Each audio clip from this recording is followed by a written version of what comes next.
नीतीश कुमार है। बुलेटिन की शुरुआत करेंगे और बड़ी खबर आपको बताएंगे। पटना से बड़ी खबर आ रही है। बीजेपी नेताओं की अहम बैठक में तमाम बड़े नेता मौजूद। बड़ी जानकारी आपको दे दें। प्रदेश अध्यक्ष दिलीप जायसवाल, भीखू भाई दलसानिया, संजय जायसवाल, नित्यानंद राय, दीपक प्रकाश सहित कई बीजेपी के दिग्गज नेता इस बैठक में मौजूद हैं। आपको बता दें कि कल बम्पर जीत के बाद से पार्टी में खुशी है, उत्साह है और अब कोशिशें लगातार की जा रही है कि जल्द से जल्द सरकार का गठन कर लिया जाए, मंत्रिमंडल का गठन कर लिया जाए। और देखिए इस पूरी खबर के देख जानकारी के साथ न्यूज 18 संवाददाता इस वक्त हमारे साथ शैलेंद्र पटना से फोन लाइन पर जुड़ रहे हैं। शैलेंद्र, क्या कुछ जानकारी है इस बैठक में, कौन कौन मौजूद है और क्या अहम बातें आज इस बैठक में हो सकती है? बिल्कुल, देखिए जो बड़े चेहरे हैं, खास करके यदि प्रदेश अध्यक्ष की बात कर लें, संगठन महामंत्री भीखू भाई दलसानिया, नित्यानंद राय, संजय जायसवाल के साथ साथ चुनाव प्रबंधन की जो पूरी टीम थी, उस टीम की ये बैठक चल रही है।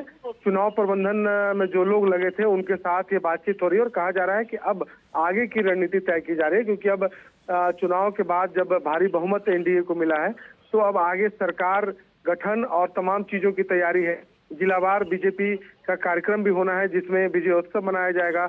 हर जगह धन्यवाद कार्यक्रम भी देना है। इन तमाम चीजों को लेकर के जो आगे की रणनीति है उसको लेकर के इस बैठक का आयोजन किया गया है, जिसमें तमाम भाजपा के बड़े चेहरे के साथ साथ चुनाव प्रबंधन के जो लोग थे, जिन्हें चुनाव प्रबंधन में लगाया गया था, वो इस बैठक में फिलहाल मौजूद हैं। जी चलिए, बहुत बहुत शुक्रिया शैलेंद्र हमारे साथ जुड़ने के लिए, तमाम जानकारी के लिए। तो ये तस्वीरें हम आपको दिखा रहे हैं पटना से, जहां पर बीजेपी के दिग्गज नेताओं के साथ आज बैठक चल रही है और सरकार गठन की तरफ कवायद जारी है।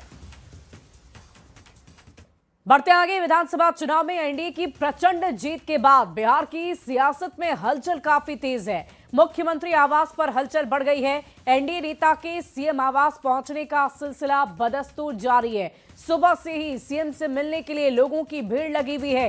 पहले संजय झा, फिर ललन सिंह, मंत्री विजय चौधरी, श्याम रजक, चिराग पासवान सभी एक एक कर मुलाकात करते नजर आए और मुलाकात की तस्वीर भी सामने आई है। इसी दौरान चिराग पासवान ने कहा कि बिहार के मुख्यमंत्री नीतीश जी से मुलाकात कर उन्हें बधाई दी, शुभकामनाएं दी। नीतीश कुमार के नेतृत्व में एनडीए ने ऐतिहासिक जीत हासिल की है। खुशी इस बात की है कि मुख्यमंत्री जी ने गठबंधन को मजबूती से जोड़कर रखने का काम किया। जो लोग एलजेपी, रामविलास और जेडीयू के बीच भ्रम फैला रहे थे, सिर्फ झूठी अफवाह और गलत नैरेटिव बनाने की कोशिश भी की जा रही थी।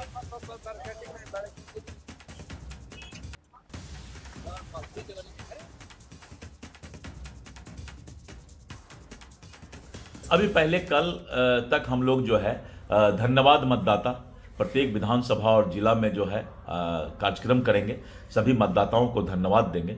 उसके बाद जो है पांचों दल अपना अलग अलग जो है बैठ करके अपना नेता का चयन करेंगे और फिर एनडीए एक साथ बैठ करके और केंद्रीय नेतृत्व की उपस्थिति में जो है फिर विधायक दल के जो एनडीए के विधायक दल के नेता है उनका चयन करेगा। यही एक संवैधानिक प्रक्रिया होता है और इसके बाद जो है शपथ ग्रहण समारोह का तिथि तय किया जाएगा। मुख्यमंत्री जी से मुलाकात कर सिर्फ मुख्यमंत्री जी को बधाई देने, शुभकामनाएं देने आए। जिस तरीके से मुख्यमंत्री नीतीश कुमार जी के नेतृत्व में एनडीए गठबंधन ने एक ऐतिहासिक जीत हासिल करने का काम किया है, ऐसे में उनसे मुलाकात कर लोक जनशक्ति पार्टी रामविलास का एक प्रतिनिधि मंडल उनसे मुलाकात कर उनको से बधाई, शुभकामनाएं देने आया था। खुशी है इस बात की कि मुख्यमंत्री जी ने जिस तरीके से एनडीए गठबंधन के हर एक घटक दल की भूमिका को सराहने का उन्होंने काम किया।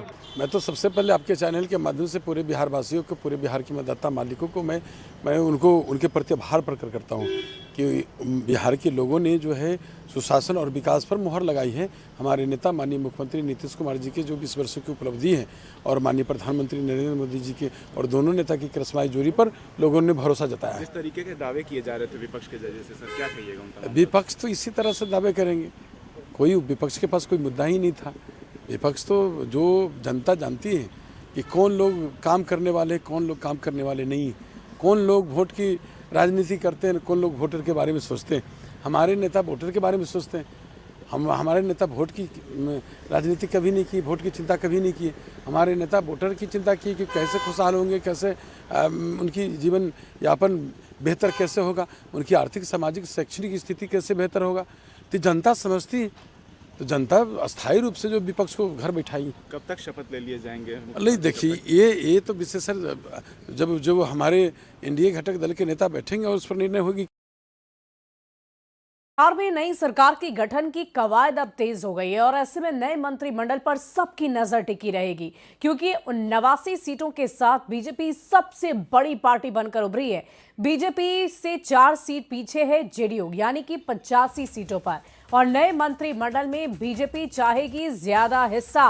गौर फरमाइएगा, सीटें ज्यादा है तो ऐसे में बीजेपी ये चाहेगी कि उनके ज्यादा से ज्यादा मंत्री कैबिनेट में शामिल हो। बीजेपी ज्यादा विभागों की मांग भी कर सकती है। और सबसे बड़ी और अहम बात कि अहम विभागों की जो मुख्य विभाग हैं वो भी बीजेपी के पास जाएगा क्या, ये भी एक बड़ा सवाल है। जैसे कि गृह, वित्त, उद्योग, ये सारे जो विभाग हैं बीजेपी क्या अपने पास रखेगी। इसके अलावा सड़क, स्वास्थ्य भी बीजेपी के पास जाएगा। मौजूदा मंत्रिमंडल की अगर हम बात करें तो मौजूदा मंत्रिमंडल में बीजेपी के 21 मंत्री हैं, जेडीयू के 14 मंत्री हैं सीएम को मिलाकर, यानी कि सीएम सहित। तो आप समझिए कि जब बीजेपी ने बड़ी पार्टी के तौर पर बड़े भाई की भूमिका में रिजल्ट वो लेकर आई है, तो जाहिर तौर पर कैबिनेट में भी एक बड़ी भूमिका निभाने की कोशिश बीजेपी करेगी। और देखने वाली बात होगी कि किन किन नामों पर मुहर लगती है और किसे कौन सा विभाग दिया जाता है। बढ़ते आगे, पटना से एक बड़ी खबर आ रही है। आरजेडी के पूर्व प्रदेश अध्यक्ष जगदानंद सिंह पहुंचे हैं राबड़ी आवास। बड़ी खबर आपको बता रहे हैं, लालू प्रसाद से मिलने के लिए जगदानंद सिंह आवास पहुंचे हैं। लालू प्रसाद यादव से मुलाकात कर रहे हैं। बड़ी खबर आपको बता रहे हैं, नतीजों के बाद जगदानंद सिंह राबड़ी आवास पहुंचे हैं। इस वक्त की बड़ी खबर आ रही है पटना से। बड़ी खबर, आरजेडी के पूर्व प्रदेश अध्यक्ष हैं जगदानंद सिंह और ये तस्वीर भी सामने आई है जिसमें आप देख रहे हैं जगदानंद सिंह लालू प्रसाद यादव से मुलाकात करने के लिए पहुंचे हुए हैं। और इस पूरी खबर की अधिक जानकारी के साथ पटना से न्यूज 18 संवाददाता Ravi S Narayan phone line पर जुड़ रहे हैं। रवि, क्या कुछ जानकारी है? अचानक से जगदानंद सिंह क्या महज एक औपचारिक मुलाकात करने आए हैं, हालचाल जानने आए हैं, या फिर बात कुछ और भी हो सकती है? देखिए, जगदानंद सिंह जो हैं वो लालू प्रसाद के समय के उस दौर के साथी रहे हैं जब लालू प्रसाद यादव मुश्किल में जब भी रहे हैं, जगदानंद सिंह पहुंचते रहे हैं। पार्टी जब जनता दल टूट करके जब आरजेडी बनी थी, उस समय मुश्किल घड़ी में भी जगदानंद सिंह जो है लालू प्रसाद यादव के साथ खड़े थे।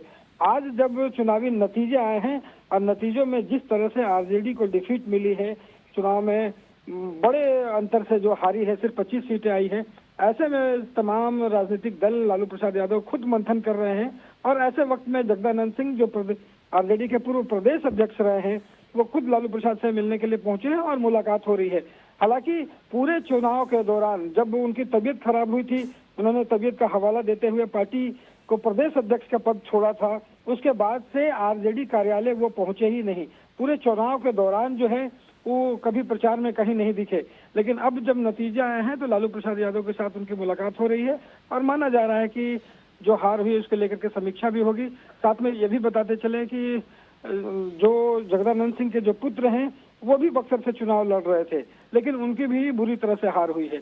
तो जगदानंद सिंह और लालू प्रसाद यादव की बातचीत फिलहाल चल रही है। जब बाहर निकलते हैं तो बताते हैं कि आखिर क्या बातें हुई हैं। जी चलिए, बहुत बहुत शुक्रिया रवि हमारे साथ जुड़ने के लिए। इस पूरी खबर पर आप लगातार नजर बनाए रखें। फिलहाल ये तस्वीरें दर्शकों को दिखा दें जहां जगदानंद सिंह से मुलाकात करने राबड़ी आवास पहुंच गए हैं लालू प्रसाद यादव से मुलाकात करने जगदानंद सिंह। और ये तस्वीरें आप देख रहे हैं जगदानंद सिंह की। और आपको बता दें कि चुनाव में हार के बाद की ये तस्वीरें सामने आ रही हैं। अब धीरे धीरे मंथन भी हो रहा है, दुख दर्द भी बांटा जा रहा है और इसी बीच ये तस्वीर सामने आई है।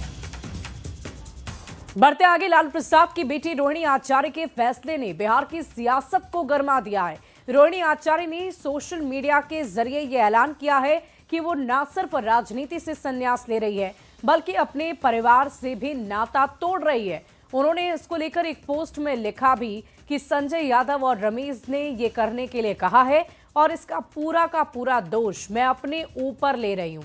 आपको बता दें कि इससे पहले तेज प्रताप ने भी परिवार से अलग होकर अपनी बात रखी थी और अब रोहिणी आचार्य के ऐलान के बाद बीजेपी और जेडीयू आरजेडी पर हमलावर है।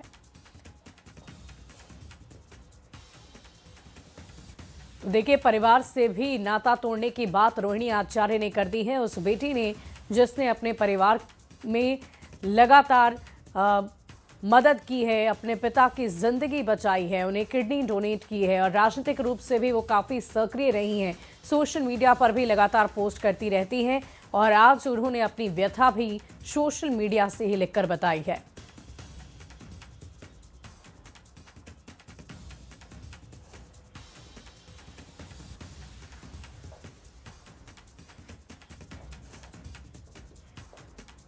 और देखिए, बिहार बीजेपी प्रदेश अध्यक्ष दिलीप जायसवाल ने लालू परिवार में भूचाल को लेकर बड़ा बयान दे डाला है।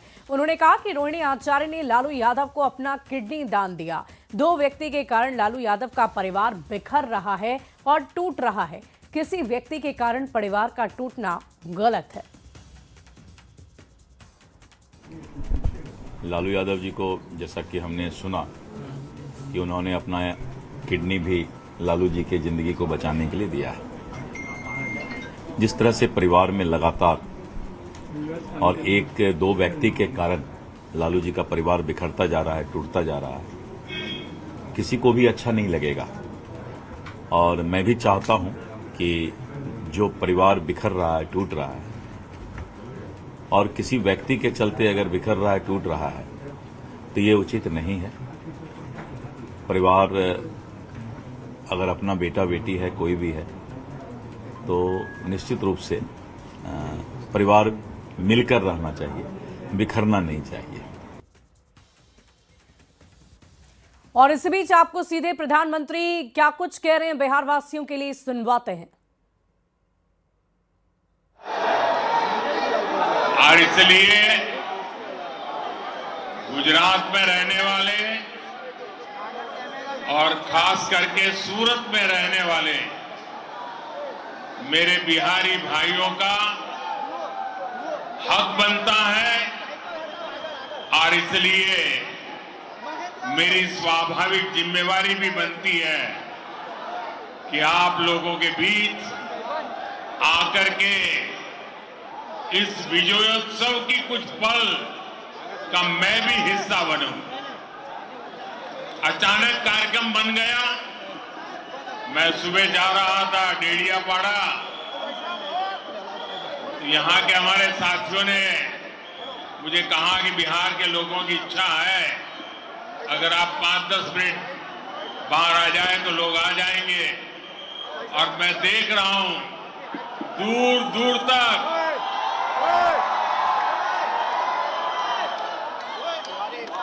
काफी मात्रा में लोग बाहर भी दिखते हैं।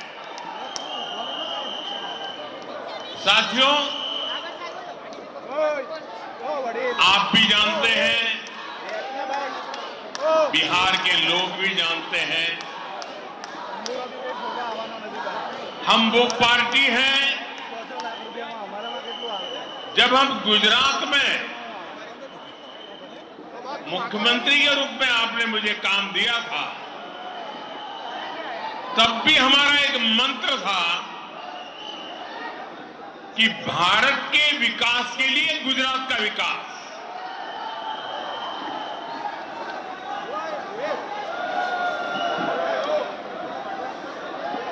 हमारी मूलभूत सोच रही है, ये हमारा देश नेशन फर्स्ट, और इसलिए काम भले गुजरात में करते थे,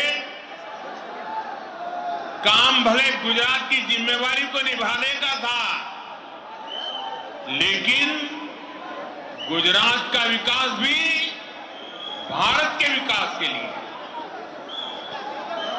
यही मंत्र हमारे लिए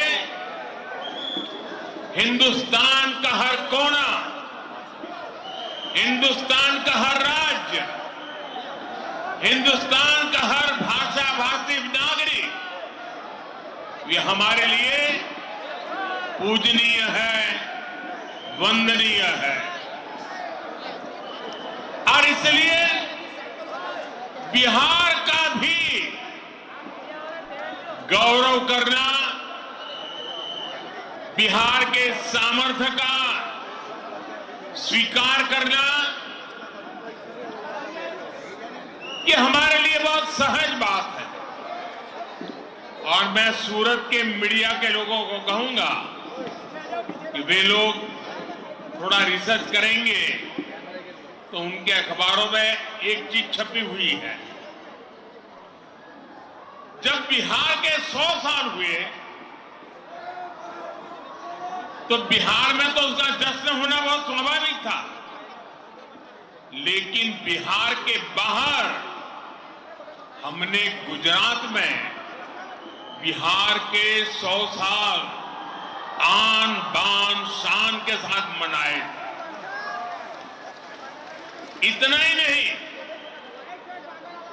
हमने बिहार के भिन्न भिन्न क्षेत्रों में जिन्होंने प्रगति की थी, जिन्होंने बिहार की विकास यात्रा में योगदान किया था, ऐसे भिन्न भिन्न क्षेत्र के 100 लोगों को सूरत में बुला करके उनका सार्वजनिक सम्मान किया था। क्योंकि बिहार की वो टैलेंट, बिहार का वो सामर्थ्य,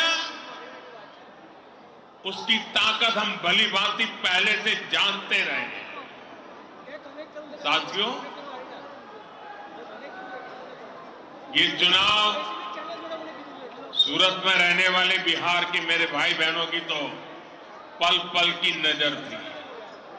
और मैंने देखा है कि बिहार के लोगों को राजनीति समझानी नहीं पड़ती है।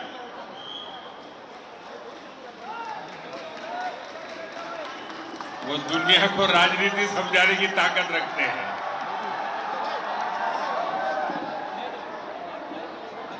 देखिए, इस चुनाव में एनडीए गठबंधन जो विजयी हुआ है और महागठबंधन जो पराजित हुआ है, उस दोनों के बीच में 10% जितने वोट का फर्क है, 10%, ये बहुत बड़ी बात है। यानी सामान्य मतदाता ने एक तरफा, और मुद्दा क्या? विकास। आज बिहार के अंदर विकास के प्रति जो ललक है, हर जगह पे महसूस होती थी। और मैंने देखा था जब कोविड के समय देश भर से हमारे श्रमिक भाई बहन मुसीबत में थे, लॉकडाउन था, पैदल चल चल करके अपने वतन की ओर जा रहे थे।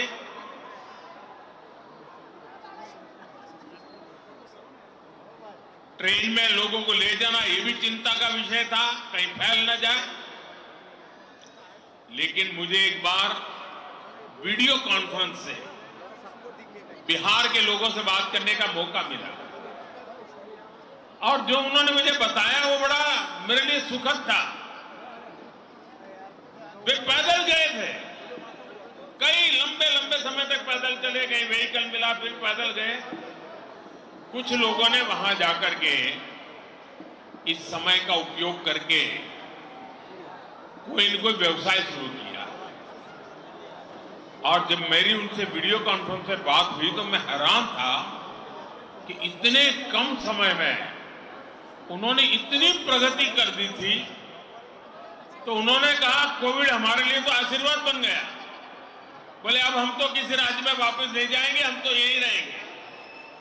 ये बिहार के लोगों की ताकत है। और वही बिहार आज दुनिया भर में छाया हुआ है। दुनिया में कहीं जाइए, बिहार की टैलेंट आपको नजर आएगी और ऐसा बिहार अब विकास में नई ऊंचाई को प्राप्त करने का मिजाज दिखा रहा है। इस चुनाव में उस मिजाज के दर्शन हुए। बिहार की माताएं बहनें और बिहार के नौजवान, महिला, युवा ये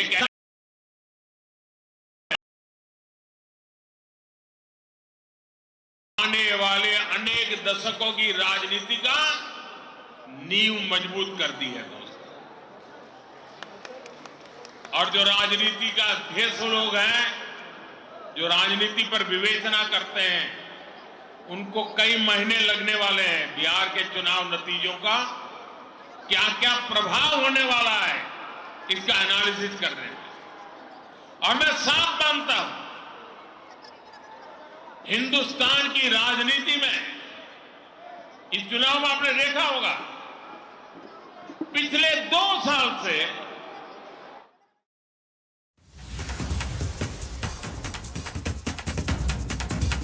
हमारा उद्देश्य नेशन फर्स्ट है। प्रधानमंत्री ने ये बड़ी बात कही है। देश के हर कोने के लिए यही मंत्र। पीएम मोदी का बड़ा बयान, हर नागरिक हमारे लिए पूजनीय है। प्रधानमंत्री ने ये कहा है, बिहार का भी गौरव करना हमारे लिए सहज। बिहार के लोगों की ताकत हम जानते हैं। पीएम मोदी ने ये बड़ा बयान दिया है। आपको बता दें कि उन्होंने बिहार में हुई जीत के बाद कल भी बिहार वासियों के लिए बहुत सारी बातें कही, उनका शुक्रिया अदा किया और कहा कि बिहार के लोगों की ताकत को हम जानते हैं, पहचानते हैं और देश का हर नागरिक हमारे लिए पूजनीय है। तो प्रधानमंत्री नरेंद्र मोदी को आप सुन रहे थे। उन्होंने कहा है कि हमारा उद्देश्य नेशन फर्स्ट है। देश के हर कोने के लिए हम यही मंत्र रखे हुए हैं। और देखिए, जितने भी नागरिक देश भर में हैं, वो सभी नागरिक हमारे लिए पूजनीय हैं। बिहार का भी गौरव करना हमारे लिए सहज। देखिए, कल बिहार में हुई बम्पर बीजेपी की जीत के बाद गमछा लहराते हुए आपको लोग नजर आ रहे होंगे जो प्रधानमंत्री की जनसभा में शामिल हुए थे और ये तस्वीरें हम आपको दिखा रहे हैं।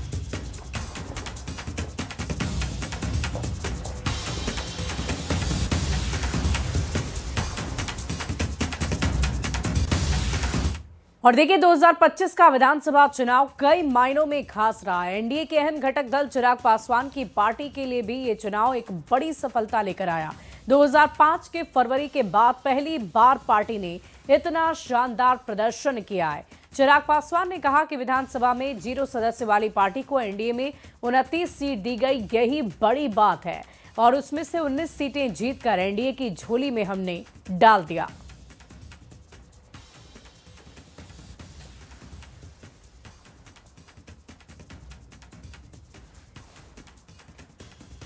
और यहाँ रुकेंगे एक छोटे से ब्रेक के लिए। खबरें लगातार जारी है।